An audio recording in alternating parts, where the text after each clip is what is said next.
Mötley Crüe. Yes, at number 16, Mötley Crüe from Dr. Feelgood with Without You, a sort of a mid-tempo record. Oh gosh, Mötley Crüe combining their theatrics on stage, combining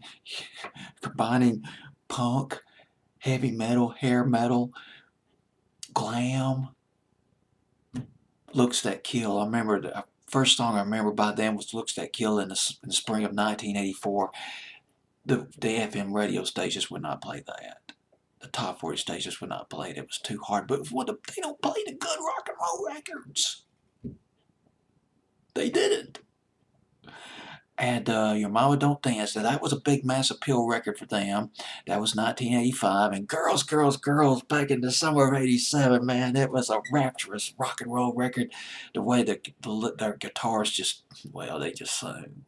Absolutely sang. Went into hyperspace, man. And now you got Dr. Feelgood. Boy, I remember Dr. Feelgood. Now, we're talking MTV, late summer, fall of 1989. Remember watching a Dr. Feelgood video. That was along with Sowing the Seeds of Love by Tears for Fears, Miss You Much by Janet Jackson, and Aerosmith's Love in an Elevator. Boy, it's kicking, man. It's kicking back in the day. Produced by Bob Rock. The album, Dr. Feelgood, produced by Bob Rock, produced a lot of heavy hitters back in the day. Still doing some producing to this day. Bob Rock, he produced Metallica's Black Album. He co-produced it with the group members. Mr. Sandman, The Unforgiven, and he co-produced some of their subsequent albums, Metallica's Load and Reload, later on in the 90s, 1996, 1997.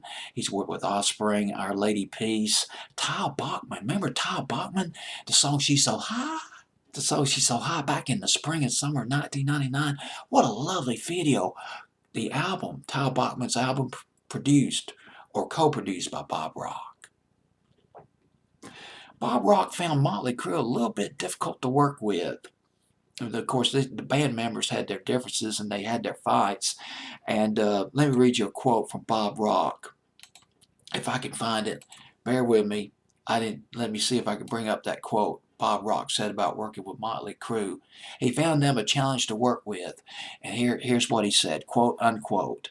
Four LA badasses who used to drink a bottle of wine and want to kill each other. He had to record them separately. And when he recorded them successfully, that's when they became a great band. When they recorded, separately, they could focus on the music and not, well, but it's just part of the thing, baby. It's just Mötley Crüe. January 1990. Oh, I remember this so well. I was at a record store looking at Billboard's Hot 100.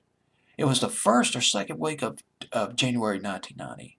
Now, there were a lot of good songs on that Billboard's Hot 100, but the best one, the only real kick-ass rock and roll record on that Hot 100, was Kickstart My Heart by Mötley Crüe. That was a rock and roll rave up. That was hyperspace. And if I remember correctly, it was either Tommy Lee or Nikki Sixx who had a drug overdose. And he died. He was pronounced dead when he was rushed to the hospital. But somehow the doctors or he just revived. And I read that some years ago. I think it was Nikki Sixx.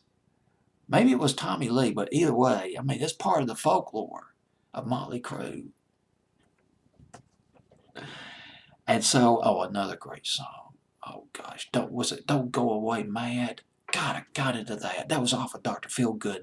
That was put out as a single in the spring of 1990. Don't Go Away Mad. They had that great build-up. The first is just built and built and built into this chorus. The thundering guitars, you got Vince Neil just riding herd on the just symphony of guitars and drums, man. Mötley Crüe. Anything else? Dr. Feelgood. I got a statistic on the Dr. Feelgood album. Sold about 6 million copies, and it might have been more than that. Don't have the date when it hit 6 million, but it sold a lot of albums. About 4 singles off that album, maybe 5, including Without You, on my fantasy playlist at number 15. It went to number 8 on Billboard's Hot 100. Without You by Mötley Crüe. They're kicking it on my fantasy playlist April 23rd, 1990.